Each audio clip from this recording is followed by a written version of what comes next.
Okay, so this is called the Book of Eternal Life for Barlalia. It is a work in progress, but it's basically a book that goes into a little bit more detail about what Barlalia is and some of the things that we do. Barlalia began in an instant, therefore its age is timeless. So what does that mean? So in an instant, a thought can arise. A thought can arise from something as simple as a book or a piece of artwork or an object like a crayon. And when you have that thought and it's instantaneous, it becomes a point in time. And then when you go into the future, that point in time, the future becomes the present, and then there's a motion from the present into the future. That motion is called time. Now, what is timeless?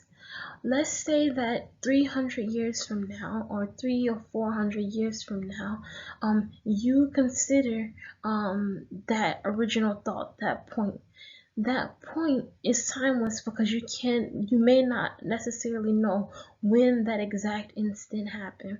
Let's take for example electricity.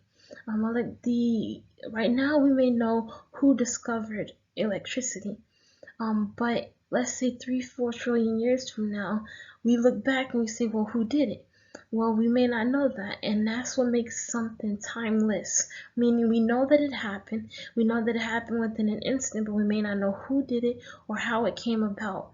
When something becomes timeless, it is also possible to repeat it.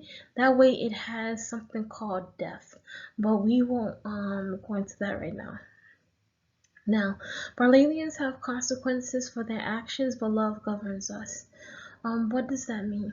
Most religions say that there is basically a judgment day that will come, and then that judgment day there will be chaos and things like that, and people will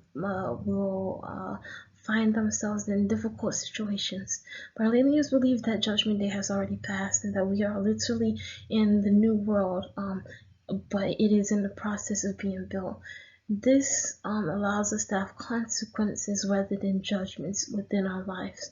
And consequences for Barlanians are governed by something we call painful love, which means in the Holy Quran it would be called chastisement, but it's not like that. Painful love is more like the guiding hand of your parents, who make sure that you are taken care of, that you're okay, even when you do wrong. It's just that the wrong that Barlamians do is not the wrong that you would consider normally. It's like the difference between eating a apple and a pear, and not knowing herbal the herbal constituents of it, or like eating wormwood versus eating peppermint kind of thing. That's the difference between a Barlalian and someone who would have been before the judgment. It says, we are family, we are universally united by brotherhood and comradism, meaning that they stick together. We study to understand ourselves as people of God, meaning those who wish to attain a brilliant mindset. So basically, one of the most important concepts of Barlivia is the brilliant mindset, meaning that it is the ability to think like a genius and to think in a way that's unique and distinct and yet similar, because we build off of each other, break it down, and then build off again. We come from many backgrounds, but Barladians are Barladians. That means there's diversity. There are many different types of races that can be considered Barladian. We are family. We think alike and yet are diverse. We are deep in our genius, meaning that racial divides are not necessary for Barladian because we don't really quite understand that concept very well. That concept is difficult for Barladian to grasp. The, yeah. Who is God? Those who have no God is like having no father. You don't recognize your foundation in life. What is it? A foundation of Barlalia, genius, intelligence, love, and the creation of heavens and land. Now that also means that that is considered any type of planet, any type of heavens, any type of earth. It does not matter where it comes from. The originator of the heavens and the earth planned it originally. That's why it was allowed to come into existence. There's nothing that comes into existence without being planned. At least that's the plan.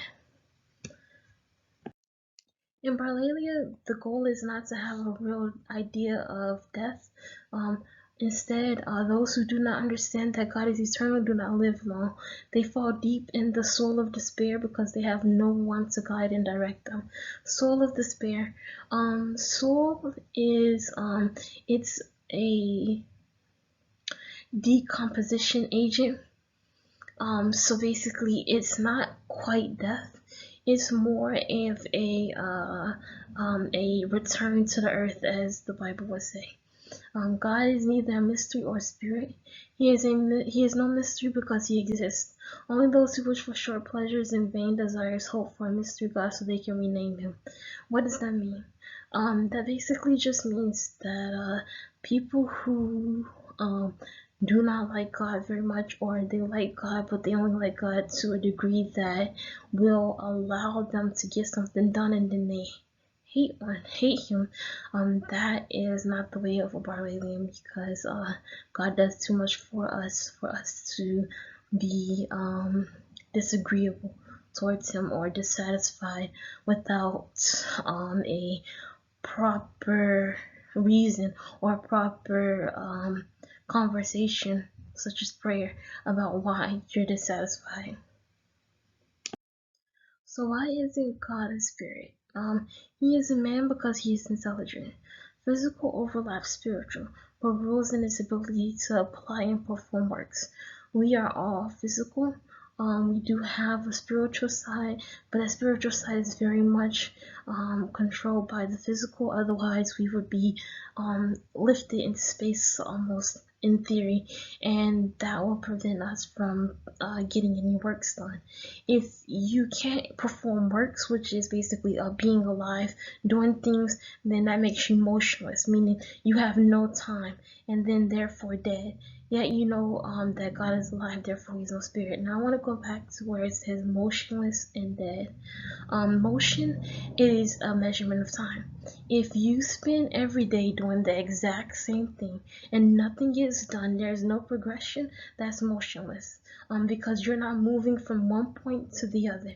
Motionless means basically that you have no progression within your life. And that makes it dead, a dead life, and that makes you more like a ghost almost, where you kind of drift away. Okay, so mathematics insists that we be balanced, at least Barlavian math does. There should be no excess waste or implosion, which is robbery. So implosion is equivalent to robbery. God is real because he exists. There should be no question as to why he made a world for us to live in. It's because he needed progressive motion, which is action, because as we said before, God needs progression in order to be alive. Without progression, you have nothing. He maybe have been spirit in the original form, because like it says, and God made and God drifted over the face of the waters. That can imply that he was a spirit at one point. However, eventually the physical became reality, and so if that's progression, and because God allows us to live, that is another reason why the earth exists. And now, of course, working with God is of course important.